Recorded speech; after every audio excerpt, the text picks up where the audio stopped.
Tha. Mi dibaca panjang. Kenapa kok mi dibaca panjang? Dua, mim sukun bertemu dengan huruf mim hukumnya idgham mimi. Huruf kaf itu termasuk salah satu huruf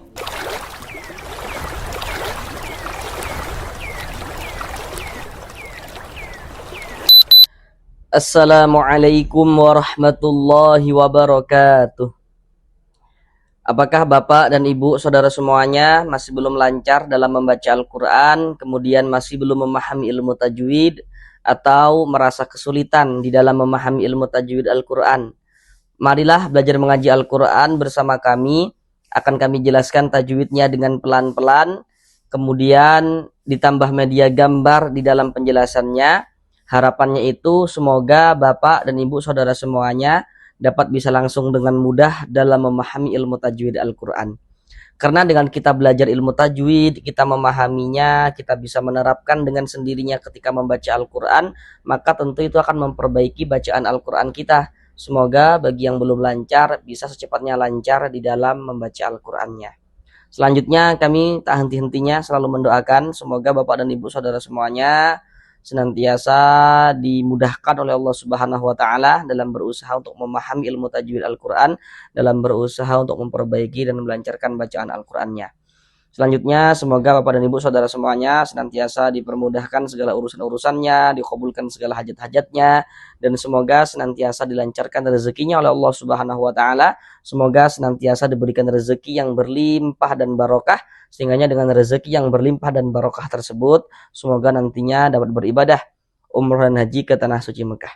Amin amin ya rabbal alamin. Baik, mari langsunglah kita mulai belajar mengaji Al-Qur'annya. Kita lanjutkan kembali belajar mengaji Al-Quran dengan penjelasan tajwidnya yang nantinya akan kami jelaskan dengan pelan-pelan. Harapannya itu semoga dapat langsung bisa dipahami, sehingganya dapat dipergunakan untuk memperbaiki dan melancarkan bacaan Al-Quran daripada Bapak dan Ibu saudara semuanya. Sekarang ini kita masuk pada surah Ali Imran ayat yang ke-81. Pada surah Ali Imran ayat yang ke-81 ini akan kita bagi menjadi beberapa bagian supaya durasi videonya tidak terlalu lama, karena di sini kami berusaha menjelaskan tajwidnya itu dengan pelan-pelan. Jadi semoga langsung bisa dapat dipahami. Dan sekarang ini kita masuk pada bagian yang pertama atau bagian yang ke-1 daripada surah Ali Imran ayat yang ke-81 ini. Pada bagian yang pertama ini kita akan belajar dari sini. Dari sini sampai bawah sini. Sekarang mari kita baca bersama-sama terlebih dahulu dengan pelan-pelan. A'udzu billahi minasy syaithanir rajim. Bismillahirrahmanirrahim. Wa idh akhadha Allahu mitsaqan nabiyyina lama ataitukum min kitabin wa hikmah. Sekarang mari bersama-sama kita pelajari tajwidnya dengan pelan-pelan. Pertama di sini wa idz akhadallah. Ini kita baca dzallah. Jangan dibaca dzalla, jangan, tapi dibaca dzallah. Jadi kalau kita membaca Al-Qur'an, kemudian kita bertemu dengan lafaz Allah. Nah, ini ada lafaz Allah nih. Kemudian jika sebelum lafaz Allah, kalau sebelum itu maka yang berposisi sebelah kanan kita. Sebelah kanan kita mana? Sebelah sini. Kalau ada lafaz Allah, sebelum lafaz Allah sebelah sininya ada ini. Ada harokat fathah. Baris miring di atas ini namanya harokat fathah, atau biasanya juga disebut dengan tanda baca fathah atau baris fathah. Jadi kalau ada lafaz Allah, sebelum lafaz Allah ada harokat fathah ini ya, atau harokat dhammah. Harokat dhammah itu bentuknya itu seperti ini. Nah, seperti ini. Maka lafaz Allah huruf lam jalalahnya itu dibaca tabkhim, dibaca tebal. Nah, sehingga ini kita baca Allah seperti itu. Nah, jadi jangan sampai salah lagi ya. Kalau ada lafaz Allah sebelah sininya ada tanda baca fathah, seperti ini lafaz Allah dibaca tebal huruf lam jalalahnya. Atau misalkan nanti kita baca Al-Qur'an ada lafaz Allah, kemudian sebelah sininya ini misalnya ada tanda baca dhammah, ada harokat dhammah yang bentuknya seperti ini, maka lafaz Allah huruf lam jalalahnya juga dibaca tafkhim, dibaca tebal seperti itu. Kemudian di sini ada alif lam, setelahnya huruf lam. Perhatikan media gambar di samping. Kalau ada huruf alif lam, kemudian huruf alif lamnya itu setelahnya itu bertemu dengan salah satu daripada 14 huruf yang di samping itu, maka hukumnya adalah alif lam syamsiyah. Huruf lam termasuk kan Bapak Ibu salah satu daripada 14 huruf syamsiyah. Nah, termasuk ya. Maka ini alif lam bertemu dengan huruf lam. Dikarenakan huruf lam ini huruf syamsiyah, maka ini hukumnya adalah alif lam syamsiyah. Nah, alif lam syamsiyah.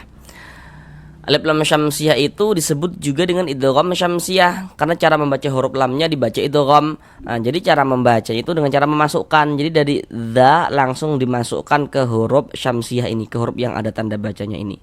Nah, jadi jangan bingung ya kalau ada huruf lam nggak ada tanda bacanya ya, karena huruf-hurufnya nggak ada tanda bacanya ya nggak dibaca, langsung dimasukkan ke huruf setelahnya kayak gitu.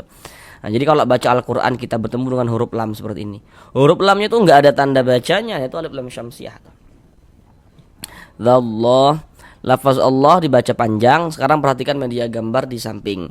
Di situ ada bacaannya rumus mad tabi'i atau mad asli. Nah, sekarang perhatikan rumus 3 yang warna biru. Nah, rumus 3 warna biru sudah perhatikan ya Bapak Ibu. Nah, jadi kalau kita baca Al-Quran itu bertemu kita dengan huruf. Nah, kemudian di atas huruf tersebut ada tanda seperti ini. Ada tanda harokat fathah, tapi dia bentuknya berdiri seperti ini, berbentuk alif kecil seperti ini. Nah, ini menandakan huruf kalau di atasnya ada tanda seperti ini dibaca panjang, sehingga lafaz Allah dibaca panjang. Mad tabi'i panjangnya 2 harokat. Wa idz akhadallahu mitsa, mi dibaca panjang. Kenapa kok mi dibaca panjang? Apa tanda panjangnya? Seperti itu. Perhatikan rumus 1 yang warna hitam. Di rumus 1 warna hitam di situ dapat kita lihat ada huruf ya sukun atau huruf ya mati. Huruf sukun, huruf mati itu maksudnya sama saja. Ada huruf ya sukun, kemudian sebelum ya sukun di situ ada harokat kasroh tuh ya, ada tanda baca kasroh. Di atas tanda baca kasroh di situ ada titik-titik kan? Titik-titik di sana maksudnya itu letaknya huruf yang dibaca panjang. Nah, yang memiliki tanda baca kasrah itu tadi kayak gitu. Nah, jadi dapat kita simpulkan cara memahami rumus 1 yang warna hitam, yakni kalau baca Al-Quran bertemu ya sukun, sebelum ya sukun ada huruf yang memiliki harokat kasroh, maka huruf yang memiliki harokat kasrohnya dibaca panjang. Contoh dalam bacaan tuh seperti ini. Mi dibaca panjang. Ini kita baca Al-Quran bertemu dengan huruf ya sukun, ada huruf ya, ada tanda sukun ya. Ini tanda huruf sukun atau tanda huruf mati. Kemudian sebelum ya sukun sebelah sininya nih ada ini. Ada baris kasroh ini, baris miring di bawah huruf ini namanya harokat kasroh, atau biasanya disebut juga dengan baris kasroh atau tanda baca kasroh. Nah, itu maksudnya sama saja. Ada huruf ya sukun sebelumnya ada harokat kasroh, maka huruf yang memiliki harokat kasroh ini dibaca panjang nih. Hasilnya mi dibaca panjang. Mad tabi'i panjang 2 harokat sesuai dengan rumus 1 yang warna hitam. Mi sa dibaca panjang.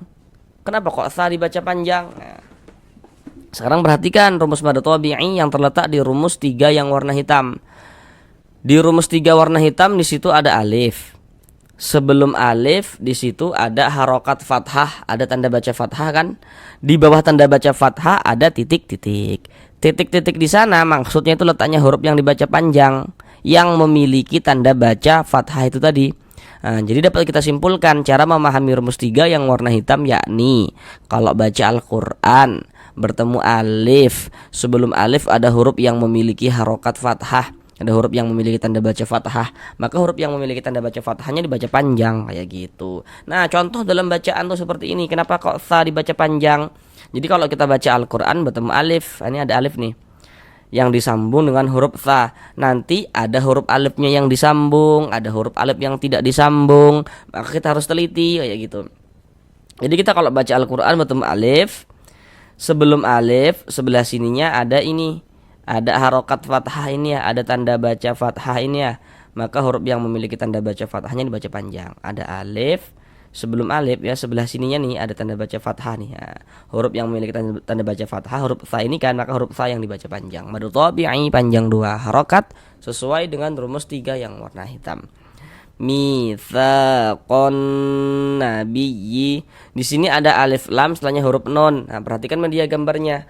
Huruf nun itu termasuk kan Bapak Ibu salah satu daripada 14 huruf syamsiyah. Nah, termasuk kan? Nah, maka alif lam bertemu dengan huruf nun. Huruf nun huruf syamsiyah, maka hukumnya alif lam syamsiyah. Alif lam syamsiyah tadi disebut apa? Disebut juga dengan idgham syamsiyah. Nah, karena cara membaca huruf lamnya dibaca idgham. Qon nabiyyi. Di sini ada huruf nun bertasydid. Tanda tasydid itu seperti ini, seperti angka 3 terbalik ke atas atau seperti huruf W. Perhatikan media gambarnya. Huruf nun yang bertasydid, huruf mim yang bertasydid itu hukumnya gunnah musyaddadah. Nah, bagi yang masih pemula dalam belajar ilmu tajwid, supaya tidak sampai keliru dalam menentukan hukum gitu ya, bagi yang belum paham tentang hukumnya idgham, karena nanti kalau hanya kami katakan huruf nun bertasydid, huruf mim bertasydid, hukumnya gunnah musyaddadah, nanti Bapak Ibu yang masih pemula akan mengira, oh berarti semua huruf nun yang ada tanda tasydidnya, semua huruf mim yang ada tanda tasydidnya berarti hukumnya gunnah musyaddadah ya. Akan mengira seperti itu, padahal tidak kalau kemasukan sesuatu. Contoh kayak di bawah nih. Ini kan huruf mim ada tanda tasydidnya nih. Tapi ini hukumnya bukan gunnah musyaddadah nih karena kemasukan mim sukun ini. Nah, jadi kayak ini kan kita bertemu dengan huruf nun bertasydid nih. Sedangkan kita kan belum tahu nih gitu misalnya ya tentang hukumnya idgham gitu. Nah, ada huruf nun bertasydid, kemudian sebelah sininya nih, sebelah kanannya nih nun bertasydid, sebelah kanannya mana? Sebelah sini kan. Nah, ini sebelah sini nih. Di sini enggak ada, di sini nun sukun. Di sini juga enggak ada, di sini tanda baca tanwin. Maka berarti huruf nun yang bertasydidnya ini hukumnya gunnah musyaddadah. Karena dia gunnah ya cara membacanya digunnahkan. Sehingganya di bagian kon atau soalnya kita tahan, kita panjangkan sejenak. Kira-kira sepanjang 2 harokat. Kon nah kita tahan, kita panjangkan. Kon nabiyyi. Nanya pendek ya, konnya yang kita tahan sebentar tuh. Kemudian di sini ada huruf ya bertasydid. Huruf ya bertasydid yang dia itu bukan idgham bi gunnah. Aduh, ini kan belum tahu nih hukumnya idgham bi gunnah tuh yang kayak mana, kayak gitu kan. Nah, jadi seperti ini. Kalau ada huruf ya bertasydid, kemudian sebelah sininya nih, di sininya nih, di sini enggak ada nun sukun di sini enggak ada tanwin sebelah sininya. Maka berarti huruf ya bertasydid ini bukan idgham bi gunnah. Nah, maka kita kasih naber karena huruf ya bertasydid yang bukan idgham bi gunnah, kita kasih naber.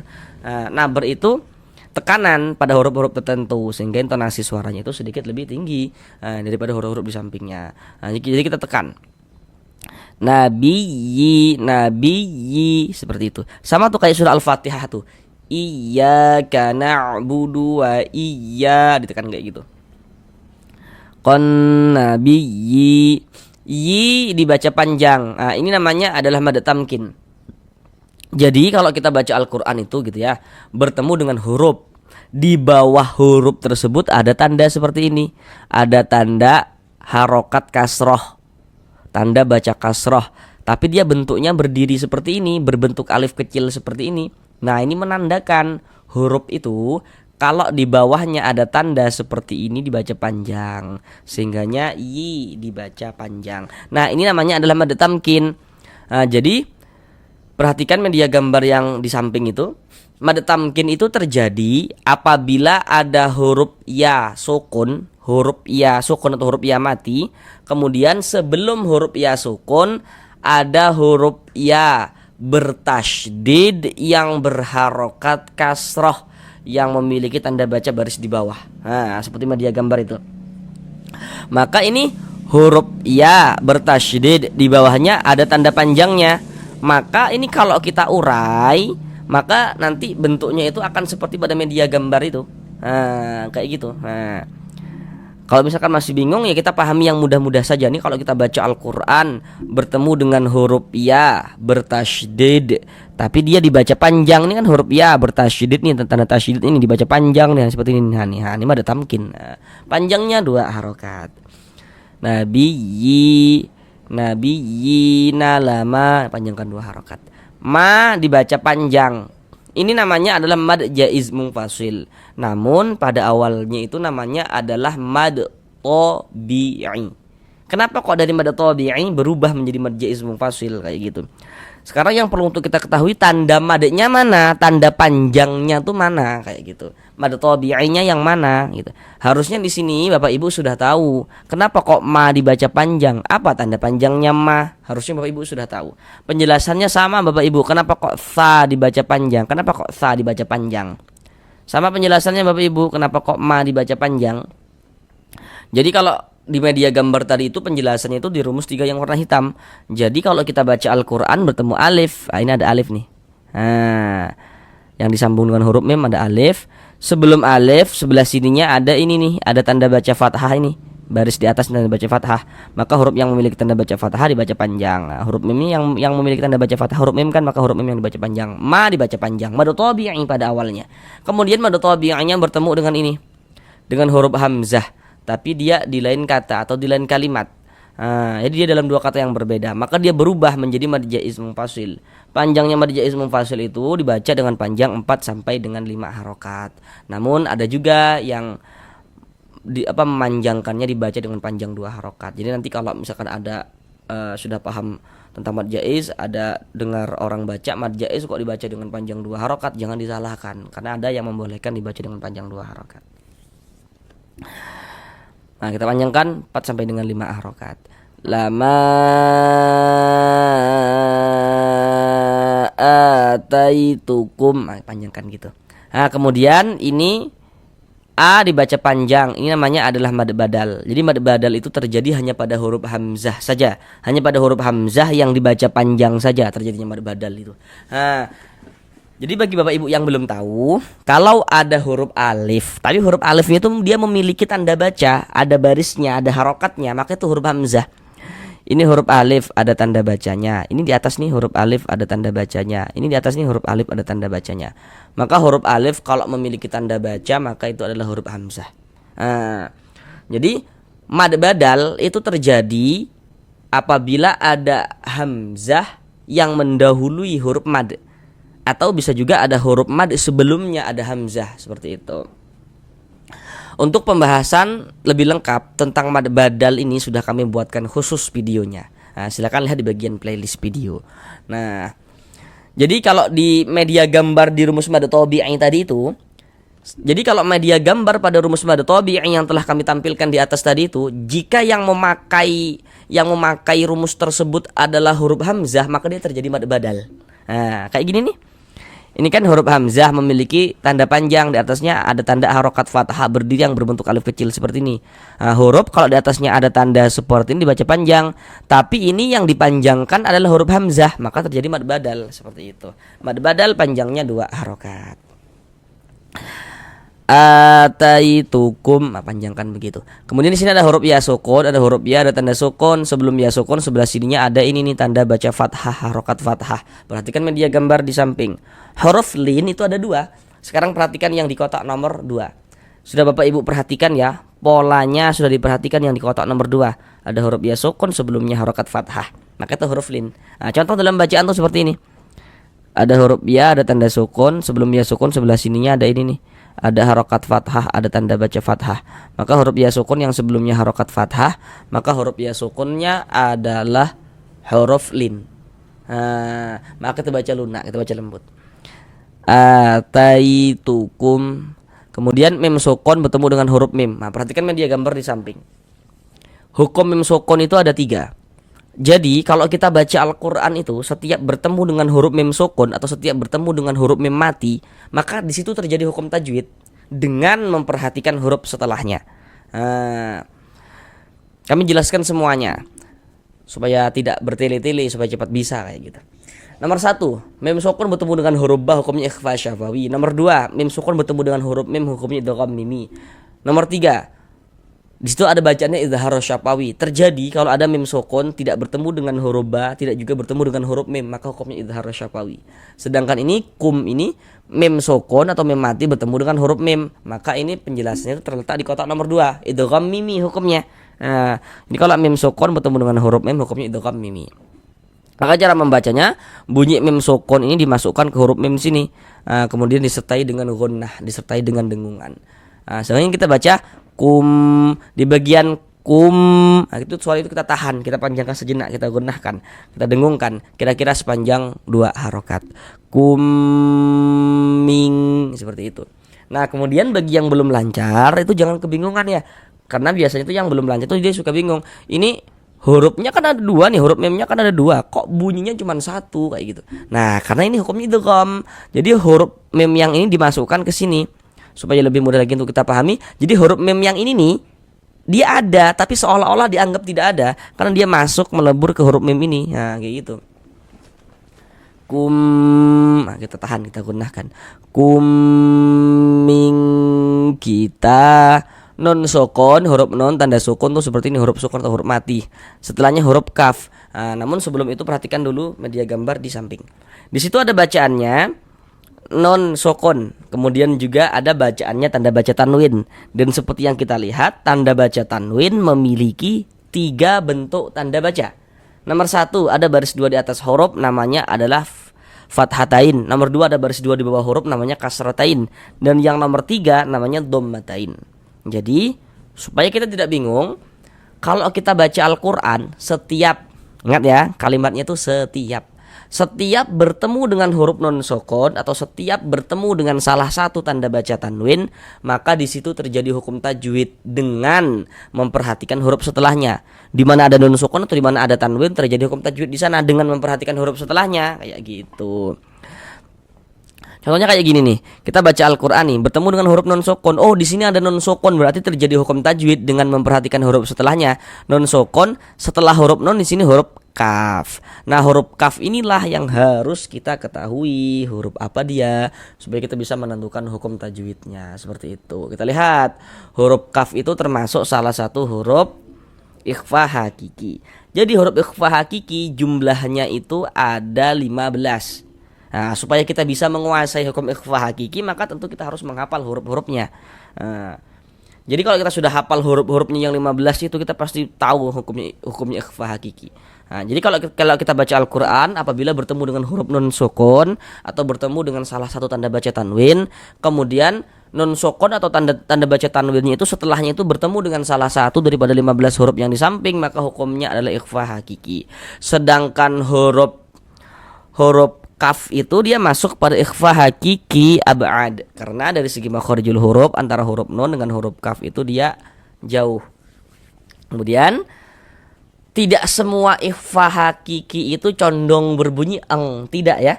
Nah, jadi jangan semuanya baca eng semua, tidak, jangan. Yang condong berbunyi eng itu dia pada ikhfa hakiki ab'ad. Jadi kalau ada nun sukun atau tanwin bertemu dengan huruf kaf atau bertemu dengan huruf qaf, nah, maka itu yang condong berbunyi eng, selebihnya tidak, kayak gitu. Jadi cara membaca huruf ikhfa hakiki itu dibaca dengan samar. Jadi bunyi nun sukun atau bunyi tanwin itu baca samar dengan kita bersiap-siap masuk ke dalam huruf ikhfanya. Nah, jadi dia itu di tengah-tengah antara sifat idhar dan juga idgham. Nah, kemudian juga dia didengungkan, disertai dengan dengungan.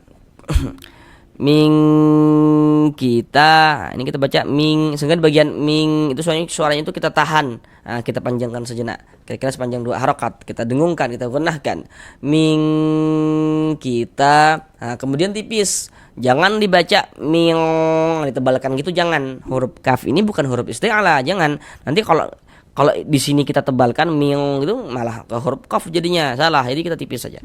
Ming kita, ta dibaca panjang, pasti di sini Bapak Ibu sudah tahu kenapa kok ta dibaca panjang. Nah, jadi kalau baca Al-Qur'an bertemu huruf, di atasnya ada tanda seperti ini, ada tanda harokat fathah, bentuknya berdiri seperti ini, berbentuk alif kecil seperti ini, menandakan huruf kalau di atasnya ada tanda seperti ini dibaca panjang. Artinya ta dibaca panjang, mad tabi'i panjang 2 harokat sesuai dengan rumus 3 yang warna biru kalau pada media gambar tadi itu. Nah, jadi kalau pada media gambar tadi itu, kalau pada mad tabi'i, rumus-rumus yang warna biru itu pada dasarnya adalah rumus yang warna hitam seperti itu.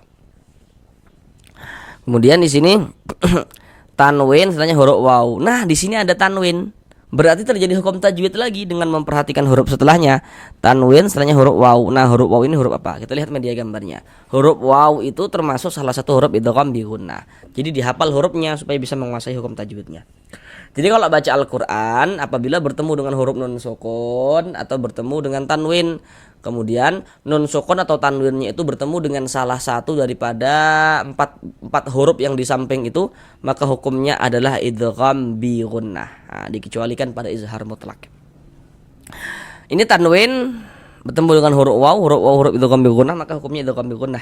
Cara membacanya dengan cara memasukkan. Jadi bunyi nun sukun atau bunyi tanwin itu dimasukkan ke dalam huruf idgham bi gunnahnya.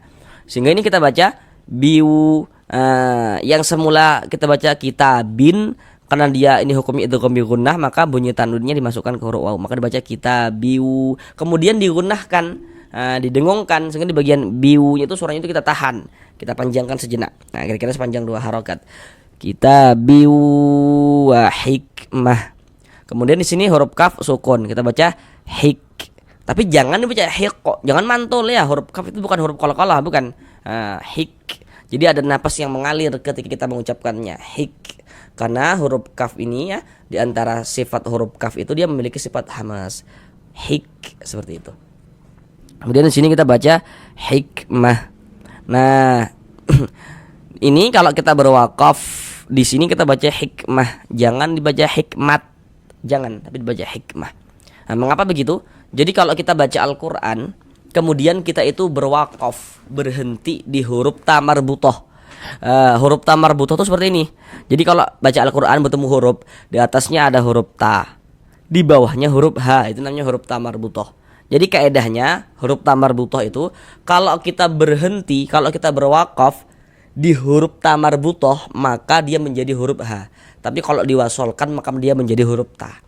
Ini kan kalau misalkan kita tidak berhenti di sini, maka huruf ta yang dibaca wa hikmatin dan seterusnya kita baca, maka yang dibaca huruf ta. Tapi tadi kita bacanya itu berwakaf, berhenti di huruf ta marbutoh ini. Kalau berhenti maka dia menjadi huruf ha. Sehingga ini kita baca hikmah, seperti itu. Sekarang mari kita ulang bersama-sama sekali lagi dari awal. Wa idz akhadallahu mitsaqan nabiyyina lama ataitukum min kitabi wa hikmah. Sampai di sini belajar mengaji Al-Qur'annya. Sampai bertemu di pembelajaran yang berikutnya. Assalamualaikum warahmatullahi wabarakatuh.